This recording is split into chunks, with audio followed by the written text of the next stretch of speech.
ఇవాళ ఉదయం నిద్ర లేవగానే ఒక మంచి శుభవార్త అనాలనో లేకపోతే భారత్ విజయం సాధించిందనాలో తెలియదు కానీ ఒక అద్భుతమైనటువంటి వార్త అయితే ఈరోజు అందరినీ కూడా మంచి శుభోదయం అని చెప్పుకోవచ్చు. ఎందుకంటే పెహల్గామ్ టెర్రరిస్ట్ అటాక్ తర్వాత భారత్ ప్రతీకార దాడి చేయలేదు, అక్కడ ఉన్నటువంటి టెర్రరిస్టులను ఇప్పటివరకు కూడా పట్టించుకోలేదు అని చెప్పి చాలామంది ఒక రకమైనటువంటి దేశభక్తితోటి ఊగిపోయినటువంటి సిచ్యువేషన్ మనం చూసాం.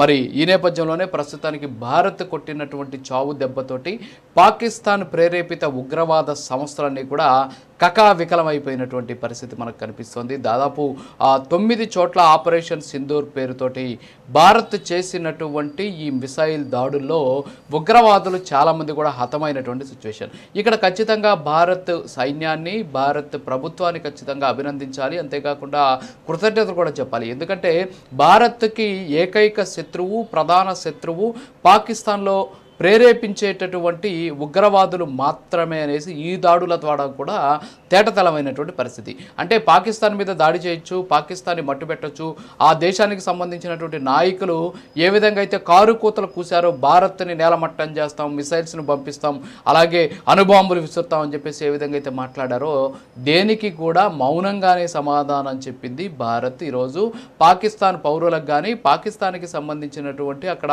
ఉన్నటువంటి వ్యవస్థలకు కానీ ఎక్కడ ఎలాంటి ఇబ్బందులు జరగకుండా భారత్ ఏకైక లక్ష్యం, భారతదేశానికి ఏకైక టార్గెట్ అక్కడ ఉన్నటువంటి ఉగ్రవాదులు మాత్రమే, ఉగ్రవాద స్థావరాలు మాత్రమే అని చెప్పేసి ప్రభుత్వం తీసుకున్నటువంటి నిర్ణయం. ఇవాళ జరిగినటువంటి దాడి నిజంగా భారత్కు ఉన్నటువంటి ఆ మెచ్యూరిటీని ఇంకొకసారి నిరూపించినటువంటి సిచ్యువేషన్ ఉంది. అంతేకాకుండా ప్రపంచ దేశాలన్నీ కూడా ఆపరేషన్ సింధూర్ పట్ల హర్షం వ్యక్తం చేస్తున్నారు. ఎందుకంటే ఎక్కడ కూడా అక్కడ ఉన్నటువంటి పౌరులకు ఎలాంటి ఇబ్బంది జరగకుండా జరిగినటువంటి ఈ దాడులు నిజంగా హ్యాట్సాప్ అని చెప్పేసి ప్రపంచ దేశాలన్నీ కూడా కొనియాడుతూ ఉన్నటువంటి పరిస్థితి. సో ఆపరేషన్ సింధూర్ ద్వారా భరతమాత నుదురైనటువంటి జమ్మూ కాశ్మీర్లో రక్తపు తిలకాన్ని భారత్ ప్రభుత్వం దిద్దింది. దీన్నే ఈరోజు ఆపరేషన్ సింధూర్గా పిలుస్తూ ఉన్నటువంటి పరిస్థితి. మొత్తానికి భరతమాత నుదుటిన సింధూరాన్ని దిద్ది పెహల్గామ్ టెర్రర్ అటాక్కి సరైనటువంటి ధీటైనటువంటి సమాధానం చెప్పింది ఇవాళ భారత్. అంతేకాకుండా పాకిస్తాన్ కూడా వణికిపోతుంది. ఎప్పుడు ఎక్కడ ఎలా దాడి జరుగుతుందో అనేటటువంటి భయం లోనే పెట్టి భారత్ చావు దెబ్బ కొట్టింది అక్కడ ఉన్నటువంటి ఉగ్రవాదుల్ని.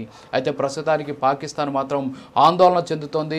తమ మీద ఎక్కడ దాడి జరుగుతుందో అనేసి అనేక రకాలైనటువంటి కుయుక్తులు కూడా పన్నుతూ ముందుకు పోతూ ఉన్నటువంటి పరిస్థితిని మనం చూస్తూ ఉన్నాం. సో ఓవరాల్గా చూస్తే ప్రపంచ దేశాలన్నీ కూడా ఈ దాడిని ఎవరు కూడా ఖండించలేదు. ఖచ్చితమైనటువంటి చర్యలతోటి భారత్ ముందుకెళ్ళిందని చెప్పేసి కూడా చెప్పినటువంటి పరిస్థితి. భారత ప్రధాని నరేంద్ర మోడీ కావచ్చు, అంతేకాకుండా భారత్కి సంబంధించినటువంటి ఆర్మీకి సంబంధించినటువంటి అధికారులు, రక్షణ శాఖ మంత్రి, హోంశాఖ మంత్రి, సో అందరూ కూడా సంయుక్తమైనటువంటి నిర్ణయంతో చాలా సైలెన్స్ తోటి దాడులు కూడా చేసినటువంటి పరిస్థితి. ఇవాళ దేశవ్యాప్తంగా సివిల్ ఏదైతే మాక్ డ్రిల్ నిర్వహించాలని చెప్పేసి అందరూ కూడా అనుకున్నారు. దానికి సంబంధించినటువంటి సమాయత్తం కూడా జరుగుతుంది. ఈ లోపలే భారత్ ఉగ్ర స్థావరాలను టార్గెట్ చేసి లేపేసినటువంటి పరిస్థితి. జైషే మహమ్మద్కి కావచ్చు, అంతేకాకుండా లష్కరే తోయిబాకి సంబంధించినటువంటి దాదాపు 4 ఉగ్రవాద స్థావరాల్లో ఇప్పుడు భారత్కి సంబంధించినటువంటి మిసైల్స్ దూసుకెళ్ళి అక్కడ ఉన్నటువంటి ఉగ్రవాదులను హతం చేసినట్టు కూడా తెలుస్తూ ఉన్నటువంటి పరిస్థితి. అయితే పాకిస్తాన్ ఇంకా కూడా కవ్వింపు చర్యలకు పాల్పడుతుంది. ఎల్ఓసి దగ్గర కాల్పులు జరుపుతూ అక్కడ ఉన్నటువంటి పౌరుల ప్రాణాలను తీసుకోవాలని చెప్పేసి ప్రతీకారేచ్ఛతో రగిలిపోతుంది. సో పాకిస్తాన్ వక్రబుద్ధిని తిప్పికొట్టడం భారత్కి నిమిషాల పని అయినప్పటికీ కూడా భారత్కు ఉన్నటువంటి ఏకైక లక్ష్యం, భారత్ టార్గెట్ అక్కడ ఉన్నటువంటి పాకిస్తాన్ కాదు, కేవలం ఏదైతే ఈ ఉగ్రవాద సంస్థలు మాత్రమే అని చెప్పేసి ఈ దాడి ద్వారా తేల్చినటువంటి పరిస్థితి.